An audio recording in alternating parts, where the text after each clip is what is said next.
Apa khabar Malaysia? Endon pada tahun 1946, Belanda telah menangkap Sukarno dan mengalahkan pengganas-pengganas Indonesia daripada Pulau Jawa hinggalah ke Bali. Begitulah pada masa ni perdamaian. Sukarno yang telah ditangkap Belanda menelpon Hatta supaya meminta perdamaian. Belanda berkata jika tiada perdamaian, mereka akan menggantung Sukarno seperti menggantung seekor anjing. Begitulah asal-usul negara Indonesia minta merdeka selepas kalah. Sebab itulah Malaysia sampai sekarang pun Endon tak puas-puas hati dia nak claim. Selepas kalah, Belanda berkata, kami mahu kamu bayar hutang kami. Kekalahan tentera-tentera ataupun pengganas-pengganas ini telah menyebabkan Jawa Island merayu minta merdeka, minta bantuan Aceh. Aceh telah bantu bayar hutang kepada Belanda. Walaupun begitu, pada tahun 1950, Belanda telah dengan berkata kepada Aceh dan juga Kalimantan, selepas ini kamu berbincanglah sama pemerintah Jawa untuk mewujudkan syarikat ataupun wilayah-wilayah lain di dalam Indonesia. Merdeka Indonesia, satu-satunya negara di Asia Tenggara merdeka hadiah. Selepas diminta untuk menyerah diri, Indonesia pada masa itu mereka telah mendapat hadiah daripada Belanda. Belanda sebenarnya dah tahu bahawa Endon ni akan gagal. Sebab itulah negara Endon sehingga sekarang gagal. Banyak yang datang Malaysia, pindah negara lain, minyak mahal, makanan mahal. Lepas tu macam taik pemerintah mereka pun semua keturunan yang sama, anak bapa. Negara Endon Circus ni, kalau anda tak percaya, anda pergilah Kuala Lumpur ke Johor, anda boleh jumpalah. Walaupun tentera mereka dikatakan antara yang terlemah di dunia, tapi mereka belagak. Mereka tak mengakui bahawa mereka ni negara sarkas. Endon ni sebuah bangsa sarkas. Bangsa sarkas ialah bangsa yang orang kata tak sungguh-sungguh lah. Jika dari segi peperangan pada zaman dulu, beginilah nasib Endon. Dia ni bodoh, dia nak perang dengan negara-negara lain. Tapi dia punya tentera lemah. Pesawat siluman dia beli pun pada masa akan datang banyak, tapi senjata tak ada. Itulah beza ya Endon dengan negara lain. Indonesia lepas giveaway sampai sekarang negara dia susah nak maju. Indonesia juga susah nak maju sebab masyarakat mereka semuanya kaki rasuah. Ramailah orang Endon tak tahu macam ni lah radar-radar Malaysia mengesan kapal perang ataupun tentera Indonesia. Bukan saja militer Indonesia lemah, banyak negara nak jajah Indonesia, tapi malangnya Malaysia tak bagi.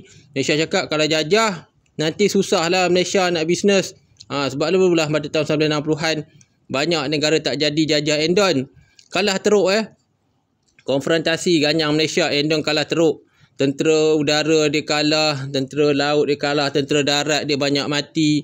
Malu dah jadi bangsa Endon ni. Kalau saya panggil lah mereka ni macam babi lah.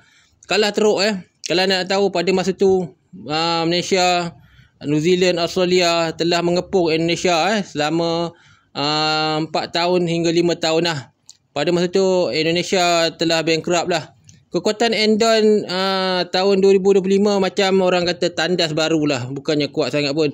Tentera mereka ni tak faham-faham bahawa perang pada masa akan datang memerlukan wang dan juga dana. Bangsa Endon pada masa sekarang dan dulu mereka sekarang banyak nak tipu Turki, Itali, mereka beli kapal-kapal, lepas tu mereka tak bayar. Rusia pun dah pernah cakap lah pada Malaysia, hati-hati dengan Endon. Ya betul, pada tahun 1950-an 60-an dia pinjam, Sukarno pinjam tak nak bayar. Tak mau bayar hutang, kalah perang, sangat kurang ajar. Lepas tu dia claim bahawa tentera Rusia dengan China tu pernah dilatih oleh Endon. Negara Endon ni ada satu orang kata sumpahan lah. Kalau perang dengan Malaysia dengan pesawat perang, dia katalah dia ada 2,000, 3,000. Bukan senang-senang dia nak perang serang. Banyaklah Malaysia lock lah. Pada tahun 2014-15 memang kita dah lock. Mereka memang kalau nak perang pun mereka memang tak boleh menang lah. Memang tak boleh menang. Malaysia pernah lock banyak pesawat Endon. Pada masa dulu mereka pusing lah. Walaupun dalam ruang udara mereka, kapal ataupun radar Malaysia boleh kesan. Itu pasal lah kita kalau nak lalu negara-negara luar, kita lebih daripada 15,000 kaki, bukan ruang udara kita, negara lain pun boleh kesan. Budaya Endon daripada zaman dulu, Sukarno ni kuat menipu. Dia menipu, dia beri kemerdekaan. Lepas tu dia dulu dia tangkap raja-raja Melayu, Sumatera, Kalimantan, dia tangkap, dia suruh sign. Lepas tu dia hilangkan. Memang tak guna lah Endon ni. Sampai sekarang lah Bangsa Endon ni macam bangsa kena sumpah lah. Kita Malaysia panggil Endon ni Jawadesh. Sebab Jawadesh ni dia dekat Malaysia, kalau anda datang mereka suka sangat Bangla dengan Jawadesh ni suka sangat lah bercinta. Antara satu sebab Endon suka dengan Bangla ni, Bangla tak kedekut duit. Bukan orang Malaysia tak nak Endon. Masalah orang Endon ni kuat menipu. Baik wanita, baik lelaki. Tapi lelaki dia cemburu. Banyak kes dekat Malaysia, mereka bunuh lah kekasih mereka sebabkan kekasih mereka nak ikut Bangla.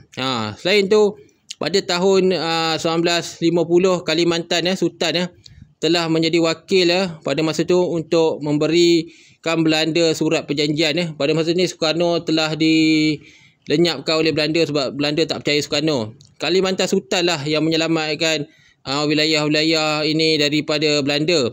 Aceh pada masa itu dan juga Kalimantan telah bayar hutang Belanda sebanyak 5 bilion guda sebagai pajak untuk memberi kemerdekaan kepada Pulau Jawa. Pada masa itu Sumatera Kalimantan dah kaya. Tahun 1930 pun dah jumpa minyak. Belanda pun tahu.